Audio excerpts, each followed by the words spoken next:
नमस्कार बंधुगण सकाळ 8टा पर भूल भी स्नान करतु ना। सकाळ 8टा पर स्नान कले केउ विपत्तिर सामना करने को पड़ता है एवं केउ समय को स्नान कर सर्वोत्तम समय बोली कहुई।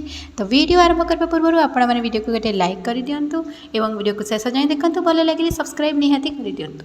थरे भगवान विष्णु और माता लक्ष्मी क्षीरसागर में विश्राम करते ठीक से बेले विनता पुत्र गरुड़ से स्थान को आसी पहुँचिले एवं भगवान और माता को पचार लगे हे प्रभु मु पृथ्वी लोक भ्रमण कर आसुची मु देखिली कि पृथ्वी लोक अनेक मनुष्य स्नान करुँच किंतु तथापि से दुखी रोचंती। हे प्रभु से दुखी रहिबार कारण कौन दयाकोरी आपण मते कहतु। स्नान करिबार सर्वोत्तम विधि कौन अच्छी, स्नान केतेबेले और केमिति करिबा उचित, स्नान करिबा समय केउ मंत्र उच्चारण करिबा उचित। मो मनरे एही सब प्रश्न उंकी मारुछि। प्रभु आपण एही सब प्रश्नर उत्तर दे मोर मन को शांत करंतु। गरुड़ कहिले हे माता मु देखिली पृथ्वी लोकरे महिला माने स्नान करी आपणकर पूजा आराधना करुछंती किंतु तथापि तांका घरे आपण वास करुनाहांती। एहार कारण कौन माता। गरुड़ंकर एही भली प्रश्न शुणी भगवान विष्णु कहिले हे पक्षीराज तुमे उचित प्रश्न करिछ। स्नान करिबा अत्यंत आवश्यक होइथाय। स्नान करने द्वारा शरीर शुद्ध और पवित्र होता है जहाद्वारा मनुष्य पूजा पाठ आदि कर्म कर योग्य होता है। से मनुष्य नित्य स्नान करने जरूरी अटे। तुमर सबु प्रश्नर उत्तर देवा पूर्व मुझे तुमको एक पवित्र कथा शुणाऊँगी तेणु तुम्हें यही पवित्र कथा को ध्यान दे शुण। यही कथारे तुमको तुम प्रश्नर उत्तर मिलଯିବ। यही कथाटी को श्रवण करने मात्रे मनुष्य को शह शह तीर्थ स्नान कर फल प्राप्त हो। से आपण मैंने समस्ते कथाटी को संपूर्ण भाव निश्चय शुणु। अधा अधूरा ज्ञान अनर्थर कारण होता है। भगवान विष्णु कहले पक्षीराज यह एक प्राचीन कालर कथा अटे। मध्य देश एक अत्यंत सुंदर नगरीटीए थिला जोठी जड़े धनी महाजन थिले एवं तांकर 3टी सुंदर सुंदर कन्या थिले।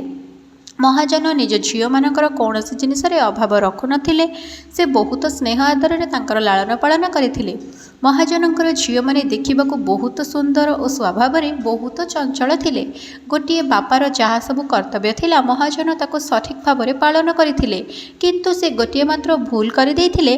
से निजर झील मानक शास्त्र ज्ञान दे नथिले। जीवन में सबु किछि पाई भी तांकर झील मानकर जीवन अधूरा थिला कारण ज्ञान बिना कौनसी भी मनुष्य पूर्ण होई न थाए। धन सौंदर्य सबुकिछि थाई भी महाजनक झील पाखरे सही जिनिस नथिला जहाँ प्रत्येक स्त्री पाखरे रहिबा उचित। जेतेबेले महाजनक झील माने विवाह योग्य हो गले महाजन झील मानकर विवाह बहुत बड़ धनी घरे कराई देले। से 3 झीलंकर स्वामी माने बहुत बड़ बड़ व्यवसायी थिले एवं से माने समस्ते निज स्वामी मानकर राजमहल रे रहिबा पई चली गले एवं सेठारे तांकर दिव्य स्वागत करागला। विवाह परर सबु रीतिनीति भल भल रे संपूर्ण होई गला। सही 3 झील मानकर सासू घर लोके तांको बहुत मान सम्मान देवा सहित बहुत स्नेह आदर और भल पाइबा देई तांको निजर करदेले। सही 3 झील माने निज निज सासू घरे बहु आनंद रहिबा पई लागिले। से माने डेरी रे सोईकी उठुथिले, डेरी रे स्नान करुथिले और स्नान न करी भोजन करि दउथिले। से माने बेले बेले पूजा पाठ करुथिले। तांकर सासू तांको अनेक थर बुझाइबा पई चेष्टा करथिले किंतु तथापि से माने निजर सासूक कथा न शुणी निजर मनमानी करुथिले। किंतु धीरे धीरे समय बीतबा पई लागिला। सही झील माने निज सासू घरे अनेक असुविधार सामना करबा पई लागिले। सेमानंकर स्वामी मानकर व्यवसाय रे क्षति हबा पई लागिला। तांकर सबु व्यवसाय बुड़ीगला।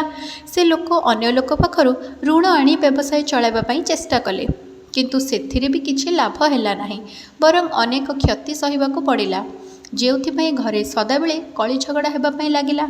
जेबेठारु महाजनकर 3 झील बाहा होई शाशुघर आसिले सेबेठारु तांका समस्तंक शाशुघरे समस्या बढ़िबा पई लागिला। से 3 भौणींकर शाशुघरे बहुत आर्थिक संकट देखादेला जहाद्वारा सेमानंकर घर द्वार सब बिकिबाकू पड़िला एवं से समस्ते जाई बाहरे गोटे छोटिया कुड़िया करी रहिबा पई लागिले किंतु से 3 भौणी को कुड़िया घरे रहिबा आदौ पसंद आसुनथिला। सेथिपई सेमाने निज शाशुघर छाड़ी बाप घरे आसी बापांक पाखरे रहिबा पई लागिले। निज घर को फेरिला परे भी से 3 झील अभ्यास बदली नथिला। से माने निज बापांक घरे बहुत मौज मजलिस रहिबा पई लागिले। बापांक घरे भी से माने सोईकी डेरी रे उठुथिले, डेरी रे स्नान करुथिले और स्नान न करी भोजन करुथिले। ସେହି କାରଣ ପାଇଁ ତାଙ୍କର ବାପା ବା ମହାଜନଙ୍କର ମଧ୍ୟ ବ୍ୟବସାୟରେ କ୍ଷତି ହେଲା ଏବଂ ମହାଜନଙ୍କର ଆର୍ଥିକ ସ୍ଥିତି ବହୁତ ଖରାପ ହେବାକୁ ଲାଗିଲା। ଥରେ ଗୋଟିଏ ଦିନ ଭଗବାନ ବିଷ୍ଣୁ ଗୋଟିଏ ସାଧୁର ରୂପ ଧାରଣ କରି ମହାଜନଙ୍କ ଘରକୁ ଆସି ପହଞ୍ଚିଲେ। ମହାଜନ ସେ ସାଧୁଙ୍କୁ ଆଦରର ସହ ସ୍ୱାଗତ କଲେ, ତାଙ୍କର ପାଦ ଧୋଇ ତାଙ୍କୁ ପ୍ରଣାମ ଜଣାଇଲେ। ମହାଜନ ସେ ସାଧୁଙ୍କୁ ନିଜର ଦୁଃଖ ବିଷୟରେ ସବୁ କହିଲେ ଏବଂ ଏହି ଅସୁବିଧାର ନିବାରଣ ପାଇଁ ତାଙ୍କୁ ପଚାରିଲେ। ମହାଜନ ନିଜର ଝିଅମାନଙ୍କୁ ଡାକିଲେ ଓ ସାଧୁଙ୍କୁ ତାଙ୍କ ବିଷୟରେ ସବୁ କହିଲେ। ଯେମିତି ସାଧୁ ସେ ତିନି ଝିଅ ଆଡ଼କୁ ଚାହିଁଲେ, ସେ ପ୍ରକୃତ ସତ କଥା ଜାଣିପାରିଲେ। ସେ ତିନି ଭଉଣୀଙ୍କର ଚାରିକଡ଼ରେ ନକାରାତ୍ମକ ଶକ୍ତିର ପ୍ରଭାବ ଘୂରି ବୁଲୁଛି, ଯାହା ସେ ତିନି ଭଉଣୀଙ୍କ ସହ ଚାଲୁଥିଲା। ସେମାନେ ଯେଉଁଆଡ଼େ ଯାଉଥିଲେ ନକାରାତ୍ମକ ଶକ୍ତି ତାଙ୍କର ପିଛା ଛାଡ଼ୁନଥିଲା। ସେ ସାଧୁ ମହାଜନଙ୍କୁ କହିଲେ, ତୁମର ତିନି ଝିଅଙ୍କ ଏପରି ଖରାପ ଅଭ୍ୟାସ କାରଣରୁ ସେମାନଙ୍କ ଚାରିପଟେ ଖରାପ ଶକ୍ତି ଘେରା ବନେଇ ରଖିଛି। ସେହି କାରଣରୁ ସେମାନେ ଯେଉଁଆଡ଼େ ଯାଉଛନ୍ତି ଦୁଃଖ, କଷ୍ଟ ଓ ସଙ୍କଟ ତାଙ୍କ ସହିତ ଘୂରି ବୁଲୁଛି। ତୁମର ତିନି ଝିଅ ଅତ୍ୟନ୍ତ ଅଳସୁଆ ଅଟନ୍ତି। ସେମାନେ ଡେରିରେ ଶୋଇକି ଉଠନ୍ତି, ସ୍ନାନ ନ କରି ଭୋଜନ କରନ୍ତି ଓ ସ୍ନାନ ନ କରି, ସେଥିପାଇଁ ସେମାନଙ୍କ ଜୀବନରେ ସଙ୍କଟ ମାଡ଼ି ଆସୁଛି। ପୁଣି ସାଧୁ ସେ ମହାଜନଙ୍କର ତିନି ଝିଅକୁ ମହତ୍ତ୍ୱପୂର୍ଣ୍ଣ ଜ୍ଞାନ ଦେଲେ ଏବଂ ସେସବୁକୁ ନିୟମିତ ଭାବରେ ପାଳନ କରିବା ପାଇଁ କହିଲେ। ଭଗବାନ ବିଷ୍ଣୁ କହିଲେ, ହେ ବତ୍ସ, ସ୍ନାନ ହେଉଛି 5 ପ୍ରକାରର, ଯଥା ବ୍ରହ୍ମ ସ୍ନାନ, ଦେବ ସ୍ନାନ, ଋଷିକ ସ୍ନାନ, ମାନବ ସ୍ନାନ ଓ ଦାନବ ସ୍ନାନ। ଏହାକୁ ସମୟ ଅନୁସାରେ ଭାଗ କରାଯାଇଛି। ନମ୍ବର 1, ଶାସ୍ତ୍ରରେ ବ୍ରହ୍ମ ମୁହୂର୍ତ୍ତରେ କରାଯାଇଥିବା ସ୍ନାନକୁ ବ୍ରହ୍ମ ସ୍ନାନ ବୋଲି କୁହାଯାଏ। ଏହାକୁ ସର୍ବଶ୍ରେଷ୍ଠ ସ୍ନାନ ବୋଲି କୁହାଯାଇଛି।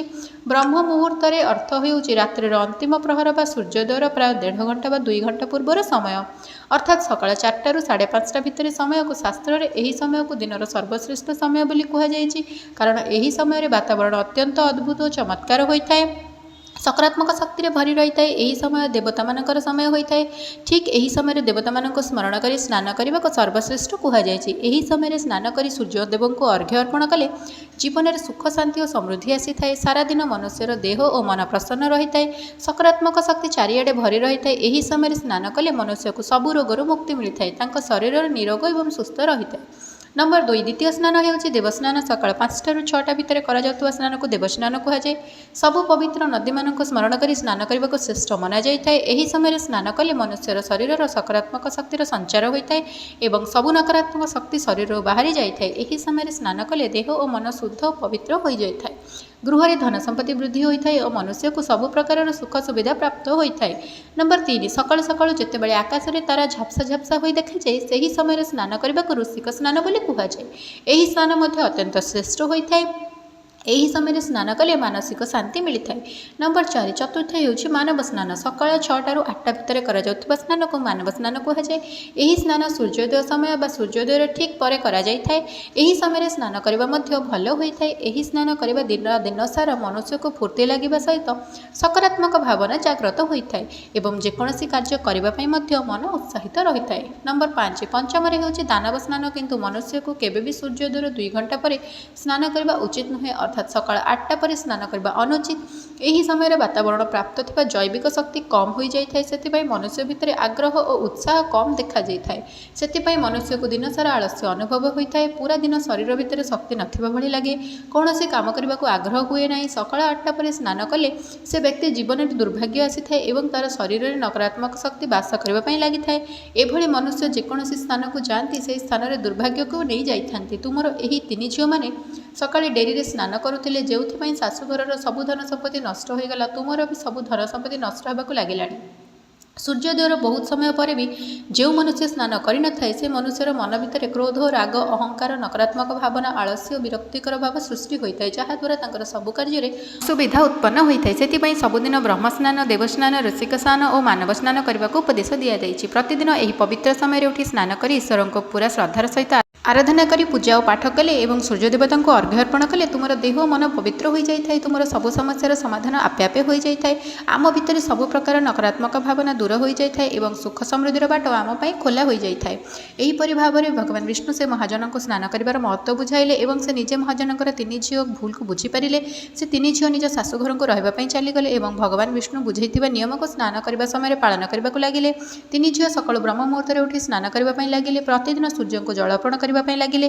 ସକାଳୁ ନିତ୍ୟ ସ୍ନାନ କରିବା ଦ୍ୱାରା ତାଙ୍କ ଶରୀର ପବିତ୍ର ହୋଇଗଲା ଏବଂ ସବୁ ନକାରାତ୍ମକ ଶକ୍ତି ପୁରାପୁରି ନଷ୍ଟ ହୋଇଗଲା। ଧୀରେ ଧୀରେ ତାଙ୍କ ସ୍ୱାମୀମାନଙ୍କର ବ୍ୟବସାୟ ଠିକ୍ ହେବାକୁ ଲାଗିଲା ଏବଂ ସେ ହରାଇ ଦେଇଥିବା ସବୁ କିଛି ପୁଣି ତାଙ୍କୁ ମିଳିଗଲା ଓ ସେ ତିନି ଭଉଣୀ ନିଜ ନିଜ ଶାଶୁଘରେ ଖୁସିରେ ରହିବା ପାଇଁ ଲାଗିଲେ। ସାଙ୍ଗମାନେ ଏଇଭଳି ଭାବରେ ଆମ ଜୀବନରେ ସ୍ନାନ କରିବାର ବହୁତ ମହତ୍ତ୍ୱ ଅଛି। ସେଥିପାଇଁ ଆମକୁ ପ୍ରତିଦିନ ସକାଳେ ଜଲ୍ଦି ସ୍ନାନ କରିବା ଉଚିତ। ସକାଳ 8ଟା ପରେ ସ୍ନାନ କଲେ ଅଶୁଭ ହୋଇଥାଏ। ଏହିଭଳି ଭାବରେ ଭଗବାନ ବିଷ୍ଣୁ ଗରୁଡ଼ଙ୍କୁ ସ୍ନାନ କରିବା ବିଷୟରେ ବିସ୍ତୃତ ଭାବରେ ବୁଝାଇଥିଲେ। ଭିଡ଼ିଓଟିକୁ ଏଠାରେ ଶେଷ କରୁଛି। ଯଦି ଆପଣମାନଙ୍କୁ ଏହି ଭିଡ଼ିଓଟି ଭଲ ଲାଗିଛି ତେବେ ଦୟାକରି ମୋ ଚ୍ୟାନେଲକୁ ସବସ୍କ୍ରାଇବ୍ କରି ଭିଡ଼ିଓକୁ ଗୋଟେ ଲାଇକ୍ ନିହାତି କରିଦିଅନ୍ତୁ ଏବଂ ସାଙ୍ଗସାଥୀ ଓ ବନ୍ଧୁବାନ୍ଧବମାନଙ୍କ ପାଖକୁ ସେୟାର କରିଦିଅନ୍ତୁ। ଜୟ ଜଗନ୍ନାଥ।